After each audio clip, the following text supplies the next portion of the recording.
Arsenal didn't play well, but Arsenal won. And sometimes that's exactly what title winning teams do.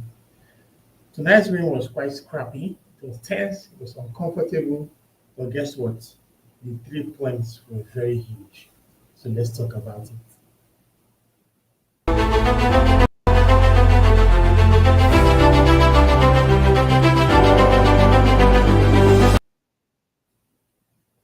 Welcome back to all of us now. It's quite a late stream. As you can see, it's already 12 o'clock. It's already 12 o'clock, and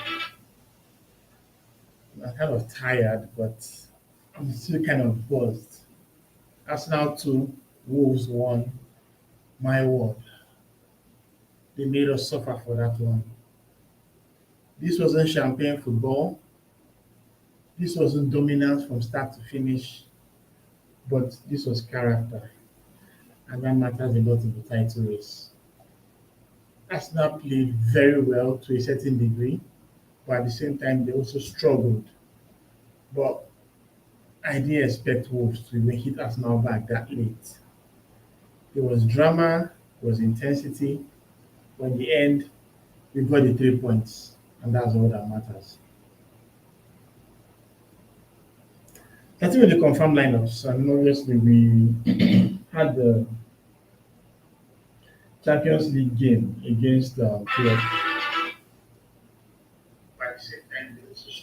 We had the Champions League game against Club Brugge on Wednesday, and obviously there were a couple of rotations that were made. So going into this game, there was some uncertainty around the availability of Saliba, around the availability of Timber. But Mikel Arteta, big Mikel Arteta, deceived everyone during the press conference. Let's see how it goes. We're going to have a training session today. Just the usual that he gives. So going into the game, we had Raya in goal, Ben White as right back, Timber and Saliba in the middle, and Nkapie as a left back. I actually expected Miles Kelly to start this game, but Nkapie was favoured ahead of him. Well, the manager knows better. I thought this was a game that he could actually cope with, but at least he still came on, even though it's in unfortunate circumstances. The Rice was ill over midweek, and he was fit enough to start this game as well. I didn't give anything during the press conference. But one change I saw that was quite interesting was Odegaard going on the bench to allow Iberechi a start. So much was made about rotation, and it's good to see that they actually followed through with it. In attack, Martinelli started on the left hand side. Madueke, with all the amazing things he did in midweek, had to go back to the bench for Saka. While the Gyökeres finally set ahead of Mikel Merino. So lineup looked very good. This was a team that I felt was good enough to get the result. What we saw was totally different. Arsenal's first half was very disappointing. Yes, we had some measure of control, but we lacked sharpness in the final third. There were no clear-cut chances. To the best of my knowledge, I think there was just one corner kick that Declan Rice won game. And Gabriel Martinelli led the ball way off the mark. Yes, we had plenty of possession. Wolves just stayed back. They stayed compact. Their low block had its own low block. Like I was looking in a WhatsApp group, and the kind of low block that Wolves had in the game was so deep that you could actually create the hive. If you remember Resident Evil, Raccoon City, when you have any floors below the earth level that the hive is, that was how deep their low block was. But they were disciplined. Even if Arsenal had a lion's share of possession, we did not, you know, really threaten them. In the entire first half, Arsenal did not have a shot on target. And this was the first time this season that we are at home at the Emirates. Excuse me. We were at home at the Emirates and we never even have a shot on target. That was shocking because this Arsenal team is one that has been very vibrant in attack. We try to force mistakes, we ask loads of questions of the players, but eventually We could not get a breakthrough. It was just really, really tiring. Arsenal went into that game with the mindset of getting a routine victory against a team that has had only 2 points this entire campaign. And their record without winning goes as far back as last season. You have to go look back at Leicester when they were still in the Premier League. That's when last time that Wolves even won a game. So Arsenal was quite poor. Were very, very. Saka had some very good chances where he created. Saka being Saka dribbled a lot, had a couple of nice openings. But Victor Gyökeres had nothing to feed on. He really struggled in the game. So the first half was very disappointing. I really wanted to take out all my beard in frustration. But little did I know that what was going to come next was even a whole lot crazier. We bring me to the second half. Now, this the Premier League is just a very funny competition. If you think about it, you know, Arsenal struggled, tried their best, probed. Arsenal made a couple of substitutions. What were they? I think the first two were. No, I think there were three in a row: Merino, Odegaard, and Trossard. Yes, excuse me. Merino, Odegaard, and Trossard came on. They came on in the 57th minute for Eze, Zubimendi, and Martinelli. And yes, let's talk about the players that left. Eze didn't have any cutting edge. Yes, he had a lot of time with the ball. Martinelli, Martinelli is just one puzzling player that I don't know, man. One week he's so good, next week he's so poor. Like his inconsistency is quite consistent at this point. This is someone that just came back off the back of a worldie in Belgium when we went to play Club Brugge, only to come back to North London and start his terrible performances. Had chances to pass the ball, which he did not do. Had some very good chances to shoot, which he missed. There was actually one very big chance where he did not actually evade his marker and go all the way to the edge of the box, where he missed the target. Eventually, we got our goal, obviously from familiar circumstances, which are set pieces. Bukayo Saka swung in an amazing cross. I think Sam Johnston. I'm so sorry for yawning, man. It's quite late, and my body is just telling me that I need to be sleeping rather than doing this. So Saka crossed the ball. Sam Johnson put his hand on the ball, he clipped the bar, hit him on his body, and went in.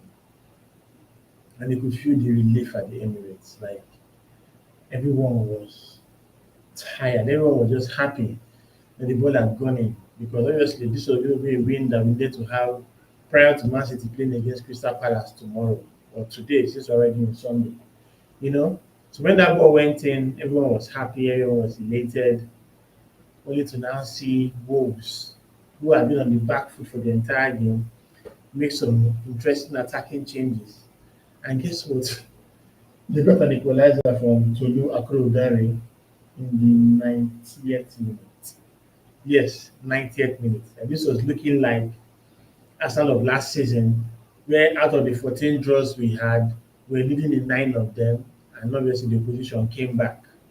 The only 5 games where we led first. No, sorry, the only 5 games where we came from behind to draw. But in 9 games, we're leading. I can call many of those games. I can think of Brentford, I can think of Everton, and so many more. And that was about to happen again, where Arsenal were leading, and the opposition would just come and just creep in with a goal. It's a good goal though. Mane, the youngster, crossed the ball. Nkapie was goal side of Tolu. Tolu's a big lad. Where I was trying to go anticipate the ball, the way he reacted to the goal was so funny. You're like, "Ah, like come on, you know. This wasn't like the Sunderland one when he tried to, go for the ball. He was expecting the ball to come to his direction. He was also expecting Hincapié to probably challenge to do better.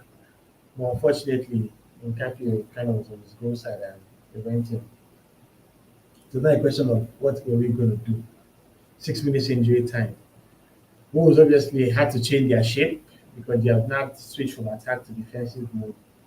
But up came Saka with an amazing cross that was very, very close to Gabriel Jesus. But Yessim Mosquera actually got it ahead of Jesus to score an own goal. So the first goal was an own goal, second goal was an own goal. But trust me, we did not care. The Emirates went into raptures. I I didn't even jump like a madman. I think I was just kind of relaxed. I'm like, thank God. Because I was just thinking, are we really about to draw removed? I'm just asking myself, are we really about to draw removed? Is this a reality we're about to face? But thankfully, the pressure that Gabriel Jesus put on Mosquera was enough for Arsenal to finally get the victory. It was 6 minutes injury time. Ref added the celebration and whatnot, and eventually blew his whistle in the 98th or 99th minutes, and that was it.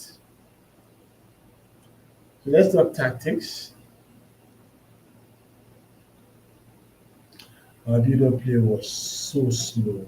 Oh my god! Like we have so many exciting players in the team, but tonight's match was just something else. Whether it will be called the late fixture, I don't know. But the players had a lethargic vibe about them. Izzy didn't get those penetrative passes we know him for. Saka was the only person that was trying to make something work. Martinelli was thinking of the place on the left hand side, but our build-up play was so slow. Gyökeres had nothing to get at. But the couple of chances he had, the half chance that I think the closer that gave him and he played passed the ball just wide off the mark. And midfield control dipped. It meant they had to be subbed out because the game didn't need him anymore. We needed to really attack. It was interesting to see Merino come on, but he kind of played like the left eight slash supporting striker. They needed to go for broke. So bringing him and Odegaard was a nice move. And the decision making in the final third wasn't too sharp. Saka was the only person that really, really, really had some good balls that he played into the big danger areas. But unfortunately, his teammates were not in the same wavelength. Under pressure defensively, we didn't really collapse, but considering that goal was a bitter pill to swallow. Now to player ratings, Raya gets a 7. He didn't have much to do, but there was one very big chance that Wang Hee-chan had. It was on his Mendy ball that he missed further up the pitch, and I don't know how the long ball came through, but Wang ran the length of the pitch and was not blocked by any Arsenal defender, and he fired the shot that was saved by Raya. Hmm. I can't blame him for the goal, you know, but it's one of those games where he would have preferred to just bag that clean sheet. But unfortunately, that didn't happen. Then why gets a sick? And this is just more of the fact that he didn't complete the game. I think he was subbed in the 31st minute for Luis Kelly, and we had to now tweak the entire defense. Luis Kelly went to the left hand side, Hincapié played alongside Saliba, and Timber went to the right. Speaking of Saliba and Timber, both players did very well, efficient as you would expect, you know, interceptions, tackles, more pops. The typical Rolls Royce Saliba performance that we got today. Hincapié was the most outstanding player in the back line. He had some important blocks, responded well in attacking, and even when he moved to the defensive position, he also did very well. Unfortunately, he was culpable for the goal that we scored because he didn't really time his run well. It would have been better if he had moved in behind him, and that would have been an offside and a clean sheet. Obviously, that didn't happen. Mendy gets a 6. He didn't really influence the game as much as he would like, and of course, he was subbed when as I needed to push on for a goal actually to win the game. Declan Rice, for someone that has been ill, another good performance from him. You know, he had this amazing corner kick that Martinelli should have converted, but he didn't.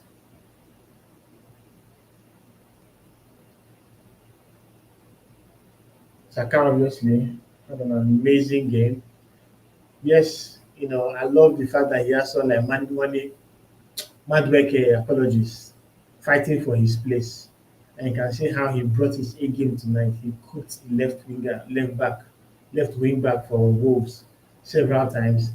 Has some very dangerous balls he put in behind, his XA was all over the roof. I think it was 0.40, which is quite good. Obviously, he played a major role in both goals, crossing the corner kick that clipped up the goalie from the post to enter the net, and of course the sweet cross for BSN Mosquera's own goal. Easy gets his six. He didn't influence the game at home like Martinelli. I'm going to give him a five, but I said I just give him a six because yes, he struggled and he had a couple of moments, but it wasn't good. Jokeres gets his six from me. He didn't have anything to work with. He was dropping too deep, was trying his best. But for some reason, it wasn't just good enough. But it was all right. The player did very well, which was the important part, and we got the 3 points. So speaking of 3 points, this is what it means. Arsenal are 5 points ahead of Man City and 6 points ahead of Aston Villa. Both teams play tomorrow, so that gap will further reduce back to 2 and 3. What is important, and this was the game that Arsenal needed to win, and they won the game, which is important. And of course, our next fixture is against Everton next week Saturday by 9 o'clock Nigerian time. Of course, I'll do a match preview, potentially a watch along, not too sure yet. And of course, Arsenal has to, prepare for that game. It's at Goodison Park, or no, sorry, the Hill Dickinson Stadium, and trust Everton to be up for it, especially with the fact that they lost to Chelsea. But Arsenal are good enough to get a result against them. I'm not even perturbed by what this means.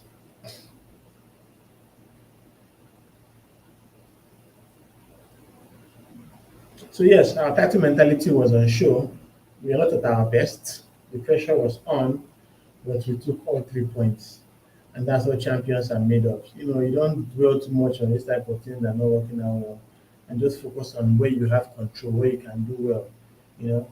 So I'm happy about the results, and I believe that's now we'll be spurred on to by this ahead of the game against Everton. Hopefully we'll have our players that are injured return back into action for them to show their stuff.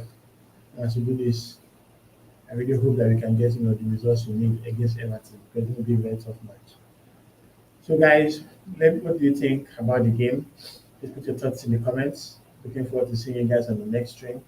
Till then, come on, you gunners. And of course, please don't forget to like and subscribe. We're 3,000 strong, and our next aim is 5,000. And with you guys' help, all about us now will get there. So thanks so much for spending some time with me tonight. It's 12:19 a.m. and I have to go to church. So guys,